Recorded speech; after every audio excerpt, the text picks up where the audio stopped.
ಬೆಳಗ್ಗೆಯಿಂದ ಇಲ್ಲಿಯವರೆಗೂ ಏನೆಲ್ಲ ವಿದ್ಯಮಾನಗಳಾಯಿತು ಅನ್ನೋದರ ಕಂಪ್ಲೀಟ್ ಡೀಟೇಲ್ಸ್ ಅನ್ನು ಕರ್ನಾಟಕ ನ್ಯೂಸ್ ಎಕ್ಸ್‌ಪ್ರೆಸ್‌ನಲ್ಲಿ ನೋಡೋಣ.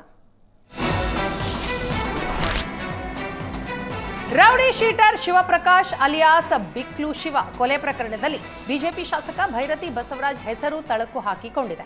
ಜಮೀನು ವಿಚಾರಕ್ಕೆ ಶಿವಪ್ರಕಾಶ್ ಹಾಗೂ ಭೈರತಿ ಬಸವರಾಜ್ ಬೆಂಬಲಿಗರ ನಡುವೆ ಗಲಾಟೆ ಆಗಿತ್ತು. ಶಿವಪ್ರಕಾಶ್ ಕಿತ್ತಗನೂರು ಬಳಿ ಸಿಂಗಾರೆಡ್ಡಿ ಎಂಬುವವರಿಗೆ ಸೇರಿದ ಸರ್ವೆ ನಂಬರ್ 212 ಜಿಪಿಎ ಮಾಡಿಸಿಕೊಂಡಿದ್ದ. ಇದನ್ನ ಕ್ಯಾನ್ಸಲ್ ಮಾಡಬೇಕು ಹಾಗೂ ಪೊಸಿಷನ್ ಬಿಟ್ಕೊಡ್ಬೇಕು ಅಂತ ಬೆದರಿಕೆ ಹಾಕಿದ್ದಕ್ಕಾಗಿ ಭೈರತಿ ಹಾಗೂ ಬೆಂಬಲಿಗರ ವಿರುದ್ಧ ಶಿವಪ್ರಕಾಶ್ ಆರೋಪ ಮಾಡಿದ್ದ. ಇದೇ ವಿಚಾರಕ್ಕೆ ನಗರ ಪೊಲೀಸ್ ಆಯುಕ್ತರಿಗೆ ಮಾಜಿ ಸಚಿವ ಭೈರತಿ ಬಸವರಾಜ್ ಹಾಗೂ ಬೆಂಬಲಿಗರ ವಿರುದ್ಧ ಶಿವಪ್ರಕಾಶ್ ದೂರು ನೀಡಿದ್ದ.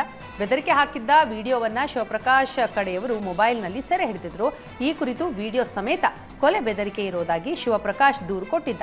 ಭೈರತಿ ಬಸವರಾಜ್ ಹಾಗೂ ಬೆಂಬಲಿಗರಾದ ಜಗದೀಶ್ ಅಲಿಯಾಸ್ ಜಗ್ಗಾ, ಕಿರಣ್ ಸಹಚರರ ವಿರುದ್ಧ ದೂರು ನೀಡಲಾಗಿತ್ತು. ನಂತರ ಭಾರತೀನಗರ ಪೊಲೀಸ್ ಠಾಣೆಯಲ್ಲಿ ಎಫ್ಐಆರ್ ದಾಖಲಾಗಿತ್ತು.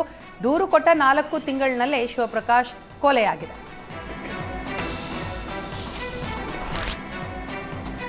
ಮೊದಲೇ ಒಡಂಬಡಿಕೆ ಆಗಿದ್ರೆ ಡಿಕೆಶಿಗೆ ಕಾಂಗ್ರೆಸ್ ಹೈಕಮಾಂಡ್ ಸಿಎಂ ಸ್ಥಾನ ನೀಡಲಿ ಅಂತ ಶ್ರೀಶೈಲ ಶ್ರೀಗಳು ಹೇಳಿದ್ದಾರೆ.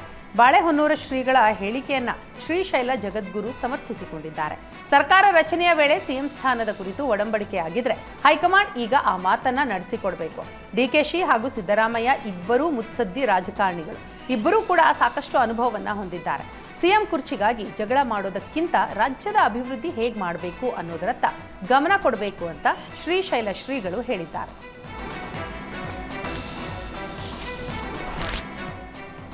ದೆಹಲಿಯಲ್ಲಿ ಮಾಜಿ ಸಚಿವ ರೇಣುಕಾಚಾರ್ಯ ನೇತೃತ್ವದ ದಾವಣಗೆರೆ ಬಿಜೆಪಿ ತಂಡ ರಣತಂತ್ರ ಹೆಣಿತಾ ಇದೆ. 3 ದಿನ ದೆಹಲಿ ಪ್ರವಾಸದಲ್ಲಿರುವ ದಾವಣಗೆರೆ ಬಿಜೆಪಿ ನಾಯಕರು ಹೈಕಮಾಂಡ್ ನಾಯಕರ ಭೇಟಿಗೆ ಸಮಯ ಕೇಳಿದ್ದಾರೆ.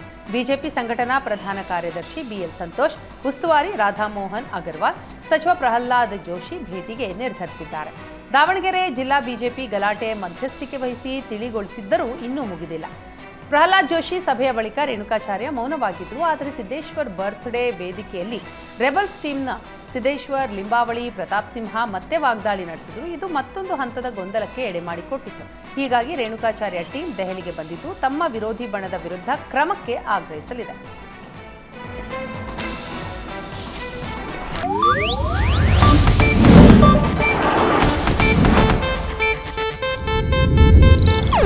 ಇದು ಏಷ್ಯಾನೆಟ್ ನ್ಯೂಸ್ ನೆಟ್ವರ್ಕ್ ಪ್ರಸ್ತುತಿ.